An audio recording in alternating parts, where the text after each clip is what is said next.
¿Qué tal? Estamos el día de hoy con el maestro Esteban Uribe Carreño. El día de hoy nos va a contar sobre su trayectoria en el sector energético, cómo llegó aquí y qué aprendizajes ha tenido durante este periodo. ¿Por qué no nos cuenta un poquito de su formación, cómo fue que llegó al derecho, qué fue lo que lo motivó, lo incentivó a llevar esta vida hacia el derecho? Pues primero que nada, buenas tardes, mi estimado doctor Daniel. Con el gusto de estar aquí en tu foro, para tener esta charla tan nutrida que vamos a tener. Pues mira, para contestar tu pregunta, yo hice un año en economía. Yo lo pensé así para tener un poquito este enfoque de lo que era la economía en nuestro país. Digo, sé que un año no es suficiente para tomarlo en consideración, pero así lo visualicé desde un inicio. Y después migrar a lo que fue mi alma mater, la Facultad de Derecho ahí en CEU, porque me gustaba mucho el tema de la regulación, el tema de ver cómo se comportaba el Estado, cómo se relacionaba con los particulares, este dinamismo en el que nos envolvemos entre la administración pública y nosotros como particulares, me llama mucho la atención y me ayudó mucho el estar en economía para visualizarlo todavía un poquito más. Y sin cambiar mi decisión, hice el examen para la licenciatura de Derecho, y me quedé en la Facultad de Derecho. La verdad es que al paso del tiempo dije, híjole, pues a lo mejor como joven se te hacía muy fácil las cosas, ¿no? Pero pude no haberme quedado, o sea, podría no haberme quedado, mucha gente no se queda, ¿no? Pero fui afortunado y logré quedarme. Una vez ya en la Facultad de Derecho vi varias materias, algunas de ellas no me llamaban mucho la atención y empezaba a tener ese conflicto, ¿no? De decir, híjole, tal vez no debí cambiarme, porque varios temas que a mí me llamaban la atención de economía no los veía tanto en la Facultad de Derecho. Fue hasta que un amigo me dijo, oye, hay un doctor que en jurídicas que está buscando a alguien que trabaje con él, y para empezar, pues hacer su servicio social, ¿no? Y yo dije, ok, y como que es lo que él ve. Y me dijo, él ve temas de energía. Y yo dije, híjole, derecho, energía, no veo ninguna materia que tenga relación con eso. Pero llamó mi atención y mi curiosidad. Así es que vine precisamente a este edificio en donde estamos llevando a cabo la grabación y me entrevisté con el doctor Manuel Barquín Álvarez, que empezó a platicarme sus inquietudes respecto de la generación de energía en México, cómo él visualizaba que en algún punto, porque es cierto, se iba a acabar el petróleo, ¿no? en nuestro país, a lo mejor en 50, 60 años, pero en algún punto íbamos a estar en una crisis del hidrocarburo, porque al final de cuentas es un recurso finito. Y empezó a generar esa curiosidad en mí, porque él hablaba mucho sobre energías renovables. Y yo decía, sí, o sea, desde las primarias escuchas, ¿no? Energías renovables. Dices, es cierto, existen. Pero nunca a manera de que realmente fueran importantes, que realmente pudieran ser parte de pues de la generación de energía de un país, ¿no? Viendo el potencial que se tiene, por ejemplo, en fotovoltaica. Tenemos grandes estados en donde la radiación es abrumadora. Chihuahua, Sonora, Durango, que son estados en donde la radiación es muy grande. Si lo comparamos con otros países, por ejemplo Alemania, que tiene gran generación de fotovoltaica y es un país frío, pues México tenemos un potencial enorme en ese aspecto. Conocía, creo que de los más conocidas, fotovoltaica o la eólica, ¿no? A lo mejor en aquel entonces yo llegaba a tener contacto con esas dos, de decir, sé que existen. Sé que existe un parque que se llama La Ventosa en Oaxaca. Los conocía porque pues había visto a lo mejor en algún reportaje, en televisión. Fuera de eso no tenía como mayor contacto, pero lo empecé a tener con este doctor que me empezaba a comentar, oye, pues tenemos ese potencial, pero también existen más. Yo dije, pues ¿cuál más, no?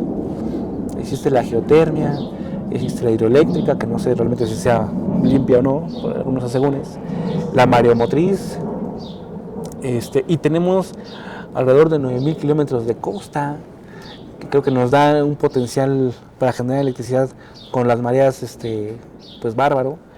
Realmente creo que nuestro país, además de haber sido rico en el petróleo, pues sigue estratégicamente bien ubicado, ¿no? En la geografía en la que nos encontramos, somos bendecidos.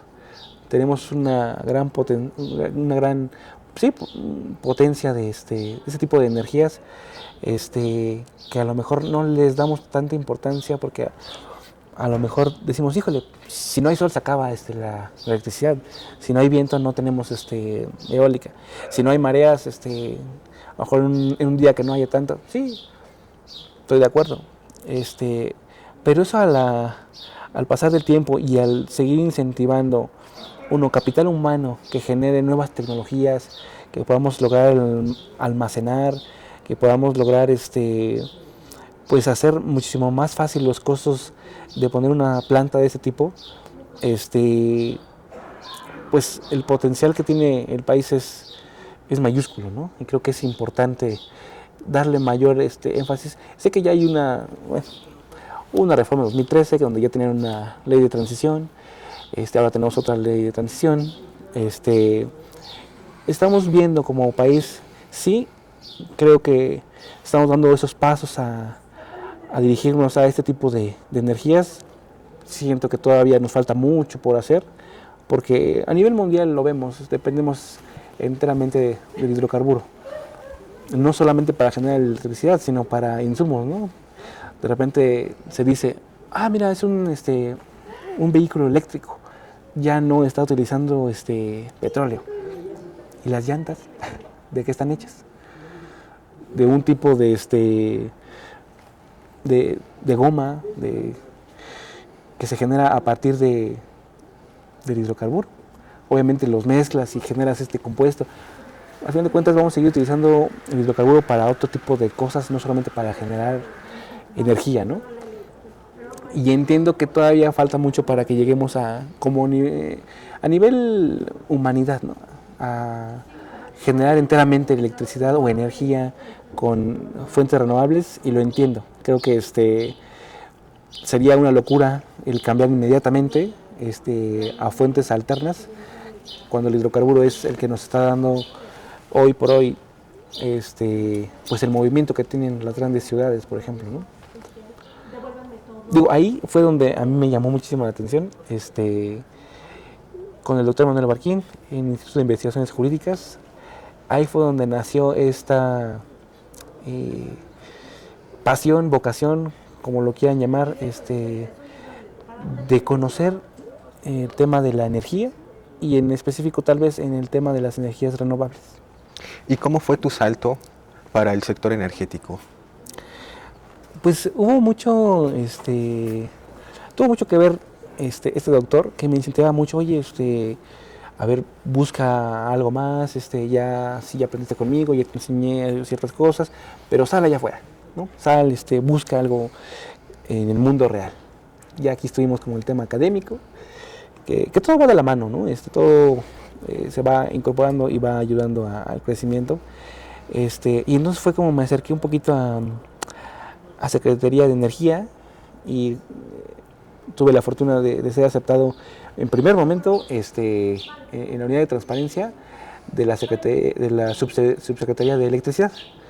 Estuve ahí un tiempo con quien era mi jefa, pero yo veía que había otros funcionarios que hablaban mucho sobre el tema del mercado eléctrico mayorista y me llama mucho la atención.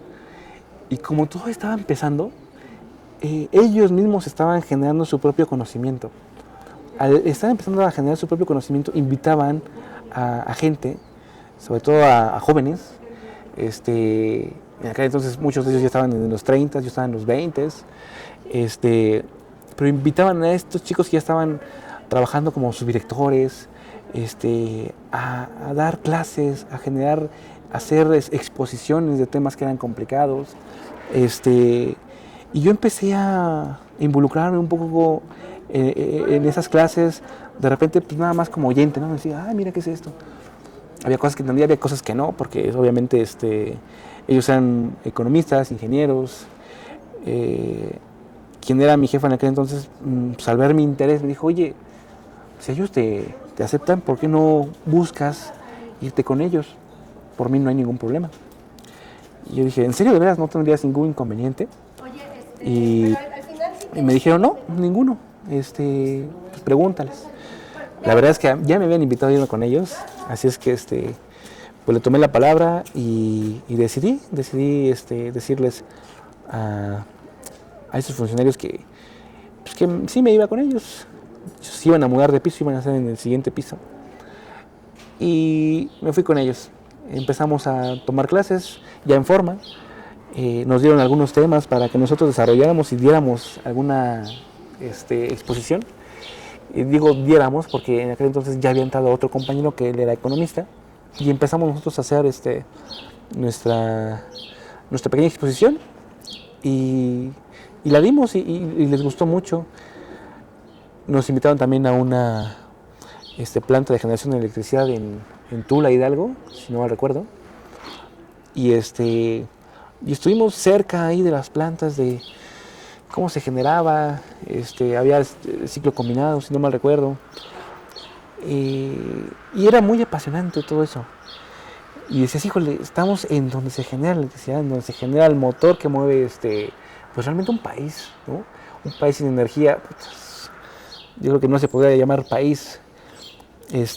Y ahí fue donde di ese salto y lo vi tal vez ya lo teórico a lo práctico. En aquel entonces se empezaron a realizar las bases del mercado. En un primer inicio le tocó al secretario de Energía desarrollarlas y en particular a esta área, ¿no?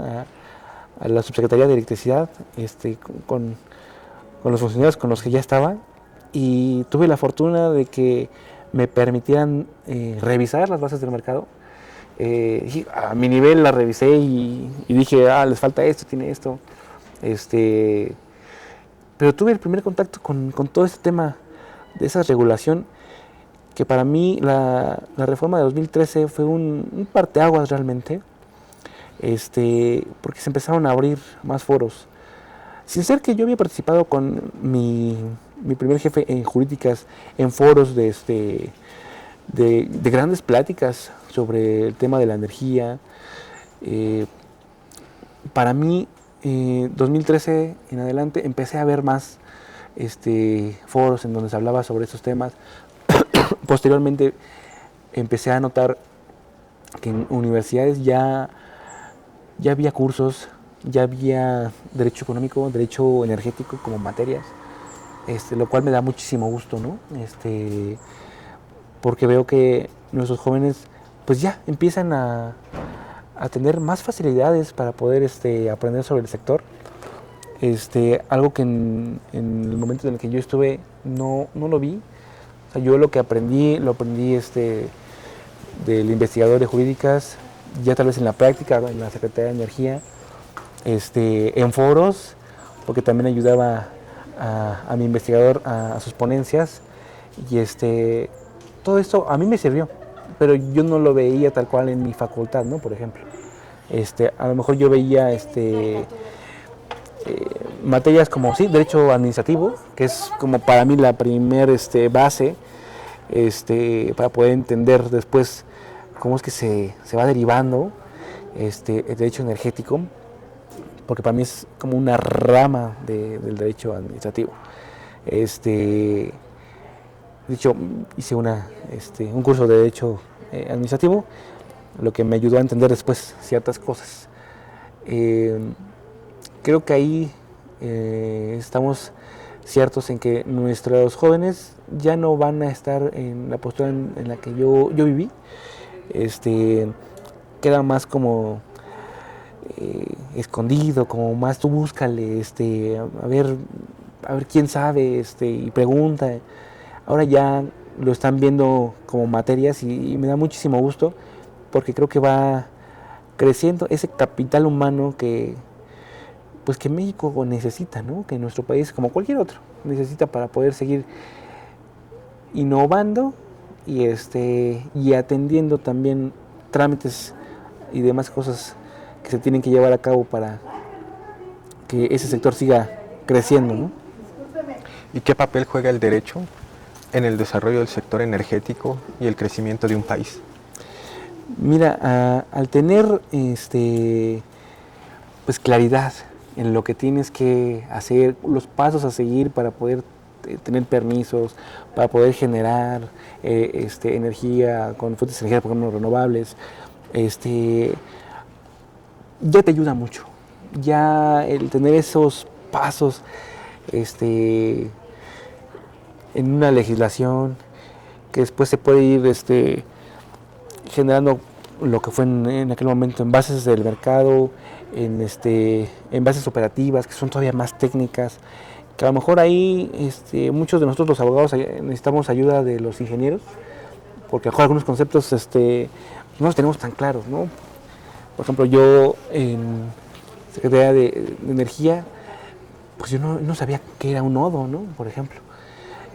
Fue hasta que me explicaron todas estas cosas los funcionarios que ya tenían y que obviamente eran ingenieros, cuando ya lo entiendes y dices, híjole, necesitas un panorama global, ¿sí? Para poder aterrizarlo y verlo en la legislación y ver, a ver, nos falta esto. A ver, yo adicionaría esto, porque nos estamos viendo corto, nos estamos viendo, estamos sobreregulando, ¿no? Porque también a veces es un problema la sobreregulación. El derecho yo creo que juega un papel importantísimo en ese aspecto. Tener claro qué es lo que tenemos que hacer para incentivar, para generar, para fomentar, incluso, ¿no? Pues la visión de nuestros jóvenes, para que les llame la atención, para que se interesen en este sector y que ese círculo que a veces pensamos que es cerrado siga creciendo. Creo que eso sería lo principal, pero yo veía un tema ahí, de hecho, cuando estaba investigando, decía, híjole, pues creo que falta, pues más regulación en ciertos aspectos, ¿no? Así como se le da un peso específico ahora en esta reforma del 2025, con la creación de la ley de biomasa y la ley de geotermia, que esa ya existía desde 2013, ¿por qué no darle un mayor énfasis a una ley de energía fotovoltaica, ley de geotermia, ley de eólica? Perdón.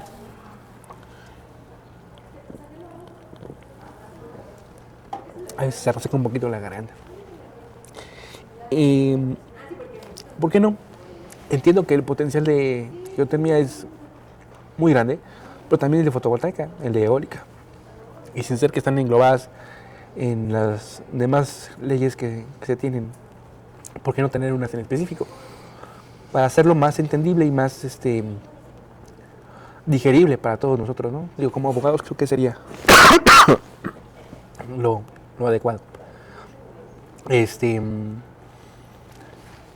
Creo que vamos dando pasos, creo que ya no estamos en los años 60, en donde todo era más cerrado, 70s. Se tiene una apertura, creo que tenemos que ir encaminados hacia esa transición, porque sin ser que aún tenemos esa plataforma de los hidrocarburos y tal vez todavía el tema del shale gas, que aunque es muy caro ya habrá que invertirle muchísimo dinero y tal vez permitir realmente el acceso a los particulares, porque nuestra empresa del Estado, que hoy ya le cambiaron el nombre, que es que ahora en el 2013 era empresa productiva del Estado, ahora es empresa del Estado, que es Pemex, que es CFE, darle una apertura y ayudarles para que no esté en números rojos siempre, ¿no?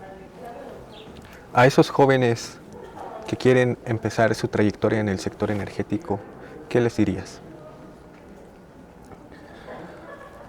Que busquen primero que sea su vocación, que investiguen, que vean ese panorama global y no solo en las leyes, porque a veces tú lees las leyes y dices, no entiendo nada, porque no es lo mismo que aprendes tal vez en las aulas, ¿no? Necesitas sí esa práctica, es estar en contacto, para que todo sea más digerible, para que toda esa información que está en las leyes la entiendas y digas, es esto, es esto otro. Sobre todo lo que está en los reglamentos, en las bases operativas, que son más técnicas, que a lo mejor los ingenieros están más familiarizados con todos estos conceptos. Pero una vez que tú tengas ese panorama global de qué es lo que es la generación, de dónde la están tomando, que hay fuentes, como le dicen, convencionales, que es a partir de hidrocarburos, y fuentes alternas o renovables, que son dos grandes sectores en los que puedes emplearte, que puedes generar conocimiento, que se necesita que se innove en todas las áreas, ¿no? No solamente en el área del derecho, sino en el tema de la ingeniería, que se innove con tecnología, para que cada vez sea más eficiente el tema de generación de energía con otro tipo de fuentes. Creo que estaría de lujo que encuentren esa vocación, que vean que es uno de los grandes motores que mueve a un país, la energía, y que puedan seguir creciendo en este mercado laboral que da mucho para todas las áreas, ¿no? Desde que puedes dar clases sobre estos temas, puedes estar dentro de la administración viendo todos estos temas de la energía, desde el punto de vista privado también puedes dar consultorías. Creo que existe un panorama muy amplio, una fuente en donde pueden trabajar todos y cada uno de ellos, y que aparte necesitamos de ese capital humano que está hoy en las aulas. ¿Qué le dirías al Esteban que tenía 20 años? ¿Tomarías un camino distinto? ¿Qué cambiarías? ¿Seguirías igual? Le diría que siga investigando, que siga creciendo en el tema del sector, que siga buscando lo que le apasiona, porque el sector energético es muy apasionante. Le diría, híjole, tal vez lo que, si es que pudiera cambiar algo, sería así como te interesó tal vez el tema del medio ambiente, todo ese tema desde la primaria, secundaria, preparatoria, mejor desde aquel entonces métete más en los temas de energía, porque es un sector en el que puedes cuidar muchísimo también el medio ambiente. O no, ¿verdad? Dependiendo con qué generes. Creo que eso le diría. Y cambiar, no. Yo creo que gracias a la vida, a Dios, sigo por este camino, sigo rodeándome de gente talentosa que tiene el sector energético y que sin duda alguna ayudan y motivan a seguir por este camino y seguir creciendo en ese sector. Muy bien, Esteban. Para alguien que te quiera encontrar, que quiera una consultoría, una asesoría contigo, ¿cómo te puede buscar? Pues mira, mi correo electrónico es estebanuribecar@gmail.com. En redes sociales pues, siempre tengo tal cual mi nombre, Esteban Uribe Carreño. En cualquiera de las redes sociales estoy así, para no andar poniéndole ahí que numeritos o que hay homonimias. Yo he dicho, híjole, hay varios Esteban Uribe en mi familia, así es que pongo mejor completo mi nombre. Muy bien. Así me pueden encontrar. ¿Algo más que quieras agregar?